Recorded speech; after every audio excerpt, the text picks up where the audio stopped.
Поради неопременост, тетовските пожарникари не се во можност да ги гасат навреме и ефикасно пожарите. Се уште се интервенира со возило ЦФРЈ, иако во градот има стотина висококатници. Противпожарната екипа не располага со ниту една противпожарна скала, а недостасуваат и мали специјални возила, кои единствено може да се пробијат по тесните улици и сокаци во стариот дел на градот. Минатиот месец пожарот кој избувна во оваа зграда во центарот на Тетово се гасеше повеќе од 7 часа.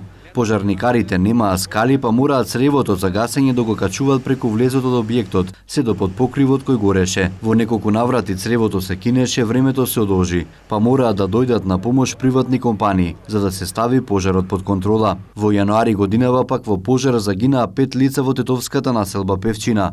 Таму пак, според исказите на жителите, противпожарните возила поради тесните улици едва се пробиле до местото каде гореше куќата. Овие два примери, а има и многу други, говорат дека неопходно е што поскоро општинските власти да ни обезбедат соодветна противпожарна опрема, ако сакаме да немаме жртви, повредени и материјални штети во големите пожари, вели командирот на противпожарната единица Тетово Ука Алити.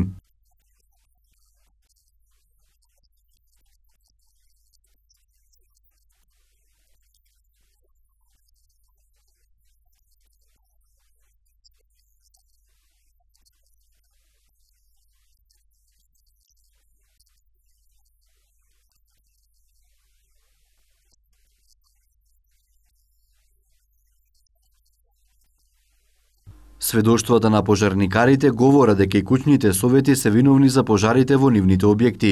На покривите, под покривите, подрумските простории се чува се и се што. Дури во нив има и работилници кои работаат на плински боци.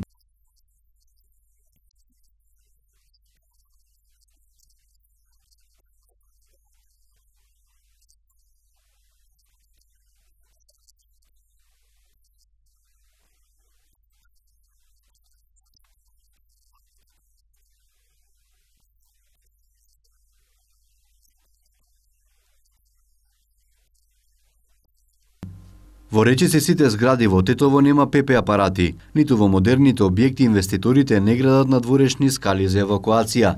Сите овие пропусти треба да бидат санкционирани и контролирани од инспекцијските служби на полицијата и дирекцијата за заштита и спасување, кои ретко се на терен и се вршат работата. Податоците говорат дека досега ниту еден куќен совет не е опоменат и казнет поради немање противпожарна опрема, или пак за незаконска пренамена на просториите во работилници и складови за чување на несоодветен и лесно запалив материјал.